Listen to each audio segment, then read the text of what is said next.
আসসালামু আলাইকুম ওরহমতুল্লাহ। ইংলিশ ফাউন্ডেশন লেভেল 1 এর আজকে লেসন 18 এ আপনাকে স্বাগত। I hope all of you are fit and fine, and Alhamdulillah I am also doing great today. This is the journey to build a strong foundation in English before starting IELTS journey. IELTS এর journey শুরু করার পূর্বে English ফাউন্ডেশনকে মজবুত করা খুবই দরকার। সেই জার্নিতে আমরা আগাচ্ছি, and we have already been completed 17 lessons. Alhamdulillah. And today it will be lesson number 18. Okay, at first let's see how many things are there in today's lessons. There are 7 parts in every lessons. Number 1, tongue twister. Number 2, vocabularies and regular verb. And number 3, memorizing part. এখানে থাকবে দৈনন্দিন রচনে ব্যবহৃত ইংরেজি phrase এবং irregular verb, group verb আজকে হবে give দিয়ে। Appropriate prepositions প্রতিদিন তাকে 20টা করে এবং সেন্টেন্স স্ট্রাকচার নাম্বার 16 হবে আজকে। সেন্টেন্স প্যাটার্ন 38 and 39 এবং পার্ট 5 কোর স্পিকিং পার্ট, এটা হবে table of there with practice chart. এই দেয়ারের ব্যবহার দিয়ে একটা লেসন সাজানো হয়েছে কারণ এটার ব্যবহার অনেক বেশি।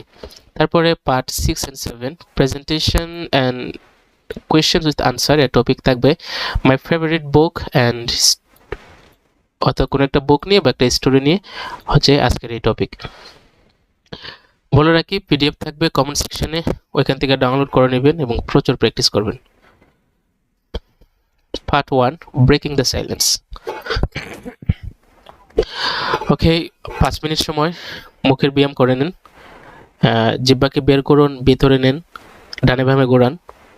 ভিডিওটাকে বন্ধ করে 5 মিনিট সময় জিহ্বার ব্যায়াম, ঠোঁটের ব্যায়াম একটু এক্সারসাইজ করেন। 5 মিনিট কমপ্লিট হওয়ার পর তারপরে আসেন টাং টুইস্টারে। আজকের টাং টুইস্টার নাম্বার 1 হচ্ছে if I put it in my better it will make my better better. If I put it in my better, it will make my better better. If I put it in my better, it will make my better better. এরপরে হচ্ছে but a bit of better butter will make my better better. But a bit of better butter will make my better butter. Sorry, better better. Tongue twister এটা একটু long, এই দুটোটা আজকে দুটো tongue twister একটু long, so এটাকে কয়েকবার পড়লে automatic easy হয়ে যাবে, কোনো দুশ্চিন্তার কারণ নাই। কয়েকবার পড়বেন, প্র্যাকটিস করবেন, ইনশাল্লাহ দেখবেন মুখের জড়তা ধীরে ধীরে অনেকটা দূর হচ্ছে।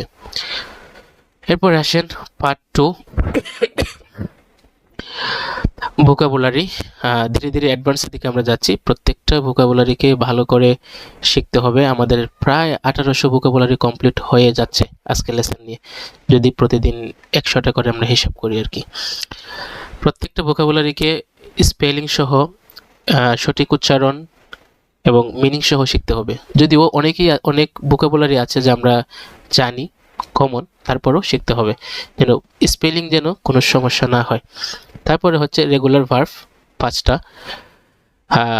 নাম্বার 1 পেইন্ট, রং করা, পেইন্টেড পেইন্টেড। পাস করা, পাস করা, পাস পাস্ট পাস্ট। এরপরে পাস করার পরে হচ্ছে তুলে নেওয়া, পিক পিকড পিকড, নির্দেশ করা, পয়েন্ট পয়েন্টেড পয়েন্টেড, ধাক্কা দেওয়া, পুশ পোস্ট পোস্ট। এরপরে হচ্ছে মেমোরাইজিং পার্ট 3। এই পার্টের মধ্যে দৈনন্দিন রুটিনে ব্যবহৃত কিছু ইংরেজি ফ্রেজ, এখানে যা যা ইংরেজি ফ্রেজ আছে, যে এক্সপ্রেশনগুলো আছে, এই প্রত্যেকটা এক্সপ্রেশন আমাদের দৈনন্দিন রুটিনে খুবই কমন ব্যবহার করা হয়। যেমন ঘুম থেকে ওঠা, বিছানা থেকে ওঠা, তৈরি হওয়া, পোশাক পরা, পোশাক খুলে ফেলা, বসে পড়া, দাঁড়ানো, শুয়ে পড়া, ঘুমিয়ে পড়া, গোসল করা, কাপড় পরা, খুবই কমন এইসব। যেমন হ্যাভ ডিনার, রাতের খাবার খাওয়া, হ্যাভ লাঞ্চ, এই যে অনেক কমন। টেক আ রেস্ট, বিশ্রাম নেওয়া। যে ফ্রেজগুলো আছে এগুলোকে কয়েকবার পড়ে নেবেন, একদম ঠোঁটস্থর মতো করে নেবেন, তারপরে দৈনন্দিন লাইফে ব্যবহার করবেন এইসব ফ্রেজগুলোকে। এরপরে রেগুলার ভার্ব 5টা, সরি এটা ইরেগুলার ভার্ব। চোরা মানে চড়ে ফেলে দেওয়াকে থ্রো বলে, থ্রো থ্রো থ্রোন, বোঝা আন্ডারস্ট্যান্ড আন্ডারস্টুড আন্ডারস্টুড। এরপরে জাগা ওয়েক ওকেন, তারপরে পরা মানে কাপড় পরিধান করা এটাকে বলে, ওয়ার অর অন জেতা জয়লাভ করা, উইন অন। এরপরে ফ্রেজাল ভার্ব গিভ দিয়ে give up, give in, give আওয়ে প্রত্যেকটা শিখে নেবেন। অ্যাপ্রোপ্রিয়েট প্রিপোজিশনস যা যা আছে জাস্ট ভোকাবুলারির মতো করে শিখে যাবেন। ইনশাল্লাহ এগুলো আপনার আইএলটিএস এর জার্নিকে অনেক ইজি করে দেবে। এরপরে হচ্ছে সেন্টেন্স স্ট্রাকচার নাম্বার 16। এটা খুবই গুরুত্বপূর্ণ। এটা এখানে দেখেন প্রথমে কি আছে, ইউ আছে, সাবজেক্ট উড হ্যাভ, তারপরে V3, উড হ্যাভ এর পরে V3, তুমি করতে ইউ উড হ্যাভ ডান। এখানে তুমি করতে বলতে মিনিংটা অতীতের অভ্যাসকে মূলত বোঝাচ্ছে না, এখানে বোঝাচ্ছে ইউ উড হ্যাভ ডান মানে তুমি কিছু একটা করতে পারতে বাট করো নাই। যেমন ধরেন অনেক সময় আমাদের লাইফে এরকম হয় যে আমি যদি ভালো করে পড়তাম তাহলে এক্সামে পাস করতাম, কিন্তু আমি ভালো করে পড়িও নাই, এক্সামে পাসও করে নেই। মানে অতীতে কোনো একটা কাজ মানে করতে পারতাম কিন্তু করি নাই। এই সেন্সের যে বাক্যগুলো আছে এটা এই স্ট্রাকচারে ব্যবহার করা হয়। ইউ উড হ্যাভ ডান তুমি করতে মানে এটা অবস্থা তুমি করতে পারতে কিন্তু তুমি করো নাই। যেমন আমি আজ সকাল 10টায় কলেজে যেতাম কিন্তু যাইনি, এই যে একটা সেন্স। আমি আজ সকাল 10টায় তোমার সাথে মিট করতে পারতাম কিন্তু করিনি। এই সেন্সের যে বাক্যগুলো আছে যে পারতাম করতাম কিন্তু করিনি, এই স্ট্রাকচারটা মূলত এই সাবজেক্ট উড হ্যাভ তারপরে V3 দিয়ে ব্যবহার করা হয়। জাস্ট এখানে যেরকম আছে ভালো করে প্র্যাকটিস করে নেন, শিখে নেন। এই স্ট্রাকচারটা মেবি লেসন নাম্বার 19 এর মধ্যে থাকবে, ওখানে সেন্টেন্স প্যাটার্নের মধ্যে থাকবে, ওইটা পড়লে আরও ক্লিয়ার হয়ে যাবেন। আপাতত এখানে যে একটা বাক্য থেকে 32টা বাক্য বানানো হয়েছে এটাকে প্র্যাকটিস করেন। আর জাস্ট এটা মনে রাখেন যে তুমি করতে কিন্তু করো নাই, এটা হচ্ছে এই সেন্সের বাক্য। ওকে, তাহলে পড়ি। তুমি করতে ইউ উড হ্যাভ ডান, তুমি করতে না ইউ উডন্ট হ্যাভ ডান, তুমি কি করতে উড ইউ হ্যাভ ডান, তুমি কি করতে না উড ইউ হ্যাভ ডান, তুমি কি করতে what would you have done, তুমি কি করতে না what's wouldn't you have done, তুমি কি জন্য করতে for what would you have done, তুমি কি জন্য করতে না for what wouldn't you have done, তুমি কখন করতে when would you have done, তুমি কখন করতে না when wouldn't you have done, তুমি কোথায় করতে where would you have done, তুমি কোথায় করতে না where wouldn't you have done, তুমি কেন করতে why would you have done, তুমি কেন করতে না why would you have done, তুমি কিভাবে করতে how would you have done, তুমি কিভাবে করতে না how would you have done, তুমি কাকে করতে how would you have done, তুমি কাকে করতে না হাউ উডন্ট ইউ তুমি কিভাবে করতে how would you have done, তুমি কিভাবে করতে না how wouldn't you have done, তুমি কাকে করতে whom would you have done, তুমি কাকে করতে না whom wouldn't you have done, তুমি কার আগে করতে before whom would you have done, তুমি কার আগে করতে না before whom would you have done, তুমি কার পরে করতে after whom would you have done, তুমি কার পরে করতে না after whom would you have done, তুমি কার সাথে করতে with whom would you have done, তুমি কার সাথে করতে না with whom wouldn't you have done, কে করতো হু উড হ্যাভ ডান, কে করতো না হু উডন্ট হ্যাভ ডান, কারা করতো হু উড হ্যাভ ডান, কারা করতো না হু উডন্ট হ্যাভ ডান, তুমি কোন কাজটি করতে which work would you have done, তুমি কোন কাজটি করতে না which work wouldn't you have done, তুমি কার কাজটি করতে whose work would you have done, তুমি কার কাজটি করতে না whose work wouldn't you have done. তারপরে সেন্টেন্স প্যাটার্ন 38 and 39। 38 নাম্বার হচ্ছে যে কোনো কাজ করতে মরিয়া হয়ে আছি, এই সেন্স বোঝানোর জন্য। যেমন তোমার সাথে দেখা করার জন্য আমি মরিয়া হয়ে আছি, জাস্ট 5 মিনিট 1 মিনিট 2 মিনিট কথা বলার জন্য আমি মরিয়া হয়ে আছি, আমি বিদেশে যাওয়ার জন্য মরিয়া হয়ে আছি, আমি ইংলিশ ভাষা শেখার জন্য মরিয়া হয়ে আছি। এই যে সেন্স কোনো একটা কিছু করতে অর্জন করতে বা যে কোনো একটা বিষয়ে মরিয়া হয়ে থাকা, এই সেন্সে যে বাক্যগুলো ব্যবহার করতে হয় এটার জন্য এই সেন্টেন্স স্ট্রাকচার নাম্বার 38 ব্যবহার করতে হয়। ওকে, কি হবে এখানে সাবজেক্ট এমিজার ডাইং টু ভার্ব অর্থাৎ V1 তারপরে এক্সটেনশন। এক্সাম্পলগুলো দেখলে আরো ক্লিয়ার হওয়া যাবে। যেমন নাম্বার 1, তোমার সাথে দেখা করার জন্য আমি মরিয়া হয়ে আছি, ইংলিশটা কি হবে I am dying to meet you, আমি তোমার সাথে দেখা করার জন্য কি হয়ে আছি মরিয়া হয়েছে, I am dying to meet you. সে সিনেমাটি দেখার জন্য মরিয়া হয়ে আছে, she is dying to see the movie. অথবা এখানে সাবজেক্ট যদি চেঞ্জ করি আমি যদি বলি যে আমি সিনেমাটা দেখার জন্য মরিয়া হয়ে আছি, তাহলে কি হবে? I am dying to see the movie. তুমি সিনেমাটা দেখার জন্য মরিয়া হয়ে আছো, you are dying to see the movie. Okay, এভাবে 10টা উদাহরণকে ভালো করে পড়ে নেবেন, বুঝে নেবেন, মনে রাখবেন, ব্যবহার করবেন। এরপরে 39 নাম্বার হচ্ছে মালিকানায় কিছু থাকা বলে মনে করা হয় এরকম একটা সেন্স। যেমন মনে করা হয় তার বা তাদের কিছু আছে, মালিকানা অর্থে। যেমন মনে করা হয় তার অনেক টাকা আছে, মনে করা হয় আপনার অনেক টাকা আছে, মনে করা হয় যে আমার একটা সুন্দর বাড়ি আছে। এই যে মনে করা হয় যে আমার মালিকানায় কিছু আছে বা কারো মালিকানায় কিছু আছে বলে মনে করা হয়, এই সেন্সের জন্য 39 নাম্বার সেন্টেন্স প্যাটার্ন ব্যবহার করা হয়। প্রথমে হবে সাবজেক্ট, তারপরে am is are, thought to have, তারপরে অবজেক্ট, যে জিনিসটা থাকবে ওই জিনিসটা। যেমন মনে করা হয় তার অনেক টাকা আছে, তাহলে হি is thought to have a lot of money. মনে করা হয় তার একটি বাড়ি আছে, she is thought to have a big house. মনে করা হয় তাদের অনেক সম্পত্তি আছে, দে আর সাবজেক্টকে তারা, মানে তাদের, কি হবে? They are thought to have many properties. মনে করা হয় তার একটি গাড়ি আছে, he is thought to have a car. এভাবে 10টা সেন্টেন্স আছে, শিখে নেবেন, পড়ে নেবেন, আর যদি সম্ভব হয় অবশ্যই এই স্ট্রাকচারকে ব্যবহার করে আরও বাক্য বানানোর ট্রাই করবেন। এবার আসেন এটার ব্যবহার, দেয়ার এর ব্যবহার।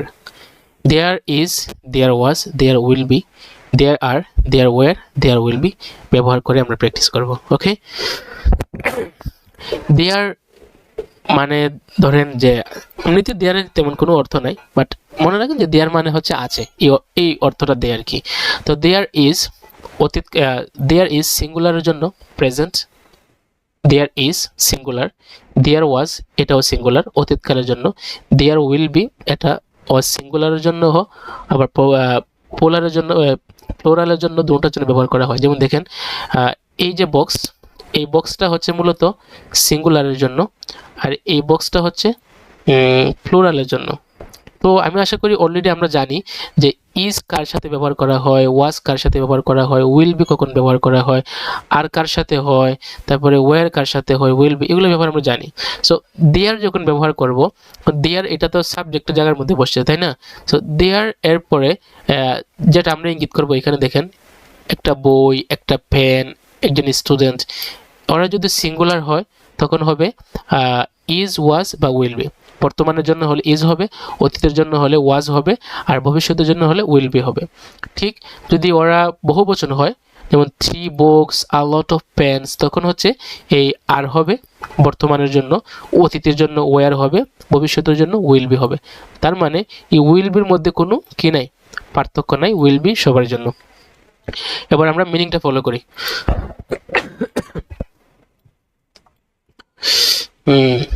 কই, আচ্ছা, দেয়ার ইজ আছে, দেয়ার ইজ আ বুক একটি বই আছে, দেয়ার ওয়াজ আ বুক একটা বই ছিল, দেয়ার উইল বি আ বুক একটা বই হবে। এভাবে দেয়ার আর 3 বুকস তিনটা বই আছে, দেয়ার ওয়ার 3 বুকস তিনটা বই ছিল, দেয়ার উইল বি 3 বুকস তিনটা বই হবে। আশা করি মিনিংটা বুঝাইতে পারতেছি। এরপরে এখানে আরো কিছু এক্সট্রা জিনিস আছে, যেমন on the table, in the class, under the chair, এগুলাকে মিলিয়ে মিলিয়ে বাক্য বানিয়ে প্র্যাকটিস করতে হবে। যেমন দেয়ার ইজ আ বুক একটি বই আছে, অন দ্য টেবল টেবিলের উপরে, দেয়ার ওয়াজ আই স্টুডেন্ট একজন স্টুডেন্ট ছিল, কোথায় ছিল? ইন দ্য ক্লাসরুম ক্লাসরুমে ছিল। আচ্ছা, there will be a problem একটা প্রবলেম হবে, there will be a problem একটা প্রবলেম হবে, কোথায় হবে? ইন দ্য রুম রুমে একটা প্রবলেম হবে, there will be a problem in the room. Okay, এরপরে দেয়ার আর 3 বুকস তিনটা বই আছে, there are 3 books on the table টেবিলের উপরে তিনটা বই আছে। তো আমি যদি বলি there there there are a lot of pens অনেকগুলা পেন আছে, কলম আছে, কোথায়? হেয়ার এখানে, বা বিসাইড দ্য হাউস হাউসের পাশে, বিহাইন্ড দ্য ওয়াল ওয়ালের পিছনে। There will be many books অনেকগুলা বই হবে, there will be many books অনেকগুলা বই হবে, ভবিষ্যতের কথা। There will be many books অনেকগুলা বই হবে, কোথায়? আউটসাইড বাহিরে। এভাবে যা যা এখানে আছে আমি জাস্ট দেখিয়ে দিচ্ছি কিভাবে বাক্যগুলো বানাতে হবে। দেয়ার ইজ মানে আছে বর্তমানের জন্য, দেয়ার ওয়াজ ছিল ভবিষ্যতের জন্য সিঙ্গুলার, আর দেয়ার উইল বি দুটোটার জন্য, সিঙ্গুলার হোক বা প্লুরাল হোক সবার জন্য দেয়ার উইল বি মানে কি হবে, there will be a problem একটা প্রবলেম হবে, there will be a book একটা বই হবে, there will be a pen একটা কলম হবে, এইভাবে। আবার বহুবচন হলে আর আছে এবং ওয়ার আছে, আর হচ্ছে বর্তমানের জন্য, ওয়ার হচ্ছে অতীতের জন্য। এরপর নেগেটিভ অর্থে দেয়ার ইজন্ট আ বুক একটা বই নেই, অন দ্য টেবল টেবিলের উপর একটা বই নেই। দেয়ার ওয়াজন্ট আ স্টুডেন্ট একজন স্টুডেন্ট ছিল না, একজন ছাত্র ছিল না, কোথায়, ইন দ্য ক্লাস ক্লাসে, হ্যাঁ। তারপরে দেয়ার ওন্ট বি আ বয় একজন বালক হবে না বা থাকবে না, কোথায়, ইন ফ্রন্ট অফ দ্য ডোর দরজার সামনে। এরপরে দেয়ার আন্ট থ্রি বুকস তিনটা বই নেই, বিহাইন্ড দ্য ওয়াল ওয়ালের পিছনে। There want a lot of pens অনেকগুলো কলম ছিল না, কোথায় ছিল না, বিসাইড দ্য হাউস বাড়ির পাশে, বা অন দ্য রোড রাস্তায়, অথবা হিয়ার এখানে, আউটসাইড বাহিরে।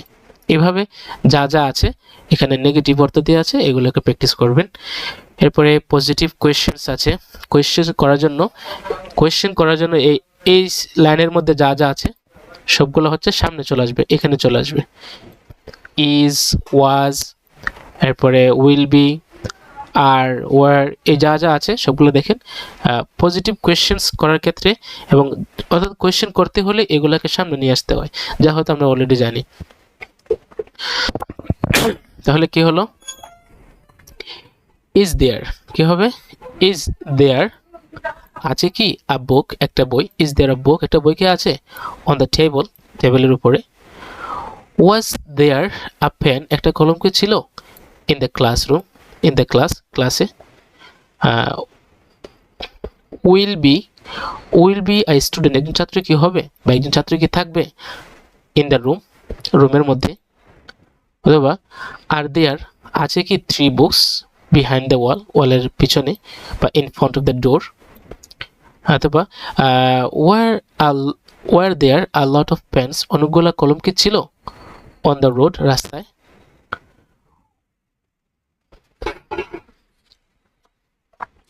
তারপরে উইল আছে, উইল দেয়ার বি, সরি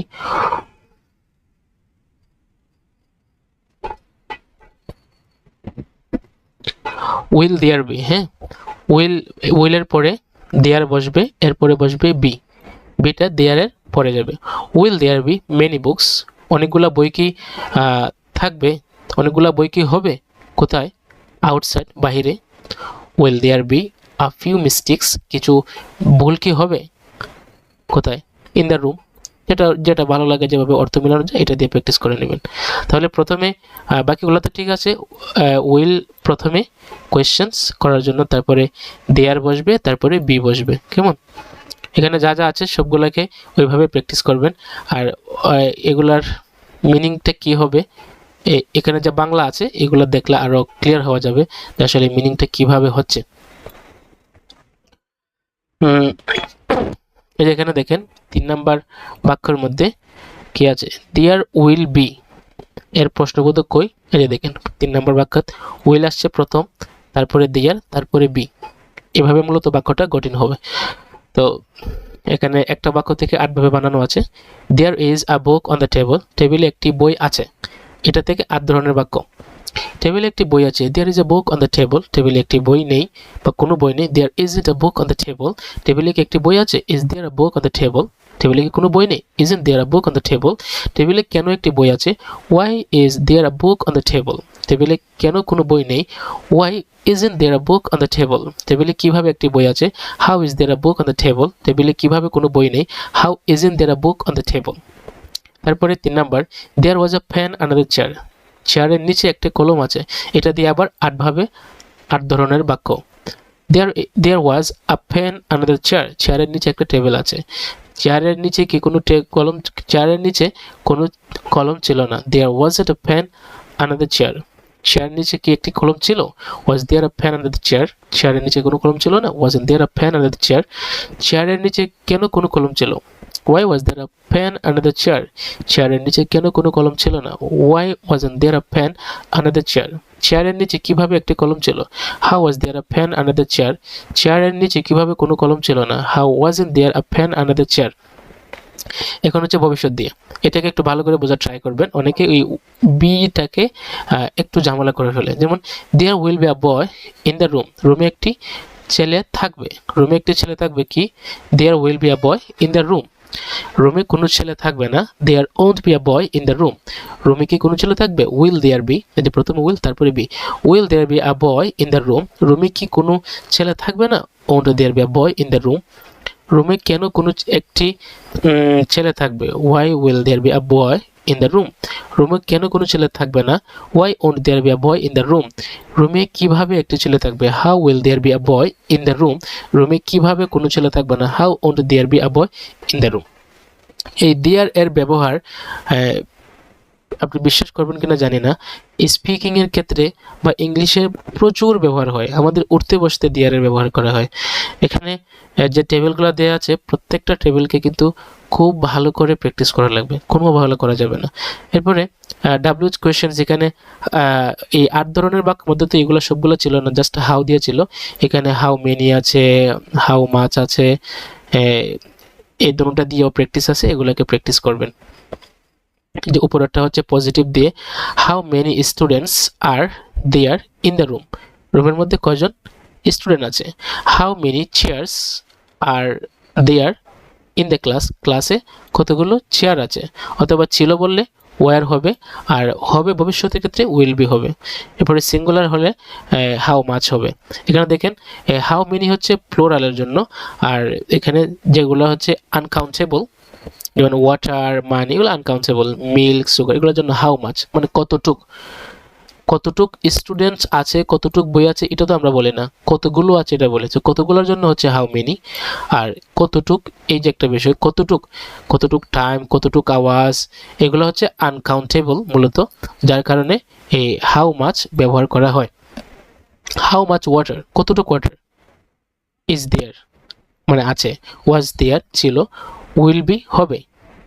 এখানে যা যা আছে, in the room, in the box, in the city, in the bottle, on the table, at home, in this area, in your bag, in the shop, অর্থটা মিলিয়ে মিলিয়ে নিজে নিজে প্র্যাকটিস করে নেবেন। ওকে, তারপরে এবার আসেন part number 6 and 7। Part number 6, asking and answering, questions করা এবং উত্তর দেওয়া। অবশ্যই একজন স্পিকিং পার্টনার খুবই দরকার, যার সাথে আপনি প্রতিদিন ইংরেজি স্পিকিং করবেন, অ্যাটলিস্ট 30 মিনিটস।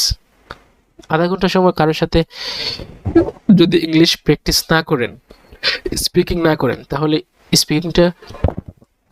আর স্পিকিংটা ইমপ্রুভ হবে না। ইমপ্রুভ করার জন্য প্র্যাকটিস মাস্ট, প্র্যাকটিস করা লাগবে। যারা করতেছেন তাদেরকে অবশ্যই অনেক অনেক ধন্যবাদ। তো আজকের টপিকটা হচ্ছে my favourite book or story. পছন্দের একটা বই নিয়ে বা পছন্দের একটা স্টোরি নিয়ে মূলত কোয়েশ্চেন করা হবে। 1 number question, what is your favourite book or story? আপনার পছন্দের বই কোনটি বা একটা স্টোরি কি? এখানে বই নিয়ে মূলত আলোচনা ফোকাস করা হয়েছে। মাই ফেভারিট বুক ইজ, যেটা ভালো লাগে যদি কোনো একটা বই বলে দিবেন, স্টোরির কোনো একটা স্টোরির বই বা যেটা ভালো লাগে একটা বই সিলেক্ট করে রাখবেন। যে কোনো একটা বই ক্ষেত্রে আপনার পছন্দের একটা বই সিলেক্ট করে রাখবেন। হয়তো ওই বইটা আপনি পড়েন নাই, জানেন না, তারপরেও গুগল থেকে জেনে বা একটা ইনফরমেশন নিয়ে একটা বই, ওই বই সম্পর্কে কিছু তথ্য বা কিছু পড়ে নিলেন, জেনে রাখবেন। কারণ আইএলটিএস এক্সামের মধ্যে বা বিভিন্ন সিচুয়েশনের মধ্যে আপনাকে এই ফেভারিট বুক নিয়ে কিছু বলা লাগতে পারে। তো লেখককে, কি লিখেছে, কি বিষয়, আপনার পছন্দের দিকটা কি, এগুলো তুলে ধরতে হবে। ওকে, বইয়ের নাম বলে দিবেন। তারপর I like it because it has an interesting story. আমি এটাকে পছন্দ করি কারণ এটার একটা কি আছে, খুবই মজাদার ইন্টারেস্টিং একটা স্টোরি আছে। তো আপনি চাইলে ভিন্ন কিছু বলতে পারেন, এতে নো প্রবলেম। অ্যান্ড টিচার্স, এবং এটা শিক্ষা দেয় ইম্পর্টেন্ট লেসনস অ্যাবাউট লাইফ, জীবন সম্পর্কে খুবই গুরুত্বপূর্ণ লেসনগুলো কি দেয়, শিক্ষা দেয়। Who is the author of this book? এই বইয়ের লেখককে। The author of this book is, নামটা বসাই দিবেন, লেখক যিনি। He or she wrote it very well, পুরুষ হোক বা মহিলা, হি পুরুষ, শি মহিলা, যেই হয় সে লিখেছে বইটাকে ভেরি ওয়েল, অনেক সুন্দর করে ভালো করে, and the story is enjoyable, স্টোরিটা খুবই কি আনন্দদায়ক, অ্যান্ড ইজি টু আন্ডারস্ট্যান্ড, খুবই সহজ বুঝতে। What is the story about? স্টোরিটা কি সম্পর্কে? দ্য স্টোরি ইজ অ্যাবাউট, যে সম্পর্কে স্টোরিটা হবে এটা বলে দেবেন। It shows how the main characters face challenges, এটা কি করে শো করছে বা শো করে দেখায় যে কিভাবে মেইন ক্যারেক্টার্সরা বিভিন্ন চ্যালেঞ্জেস কি করে তারা ফেস করে, অ্যান্ড সলভ প্রবলেমগুলোকে সলভ করে ইন আ স্মার্ট ওয়ে, একটা স্মার্ট ওয়েতে স্মার্টভাবে কিভাবে সলভ করে এটা দেখায়। Why do you like this book? আপনি কেন এই বইটা পছন্দ করেন? I like this book because it inspires me, কারণ আমাকে ইন্সপায়ার করে, and gives me new ideas, আমাকে নতুন আইডিয়া দেয়। I also enjoy reading the story, আমি আরও কি করি স্টোরি পড়াকে পছন্দ করি, and imagining the scene, এবং সিনগুলোকে ইমাজিন করতেও কি করি এনজয় করি, পছন্দ করি। When did you read this book first? প্রথমে আপনি এই বইটা কখন পড়েছিলেন? I first read this book, এই বইটা প্রথমে পড়েছিলাম কয় বছর আগে, যত বছর হয় ধরেন 2 years ago. Since then, তখন থেকে I have read it many times, তখন থেকে আমি বইটা অনেকবার পড়েছি, because I love it very much, কারণ এটাকে আমি অনেক পছন্দ করি। Who do you usually read this book with or share it with? মানে আপনি সাধারণত এই বইটা কার সাথে পড়েন বা কার সাথে শেয়ার করেন? I sometimes share this book, আমি মধ্যে মধ্যে এই বইটাকে শেয়ার করি with my friends or family, ফ্যামিলির সাথে। we discuss the story, আমরা স্টোরিকে ডিসকাস করি এবং লেসনগুলোকে ডিসকাস করি, which makes it more interesting, যা এই লেসনগুলোকে আরও কি করে ইন্টারেস্টিং করে তোলে, আনন্দদায়ক মজাদার করে তোলে।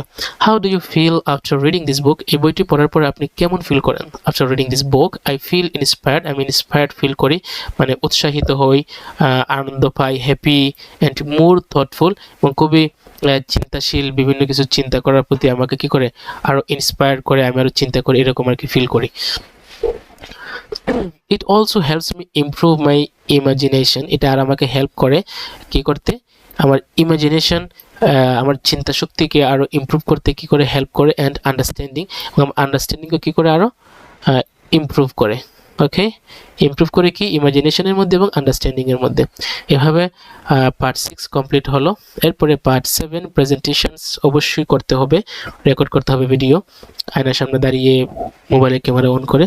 এর অনেক কাজে দিবে স্পিকিংকে ইমপ্রুভ করার জন্য।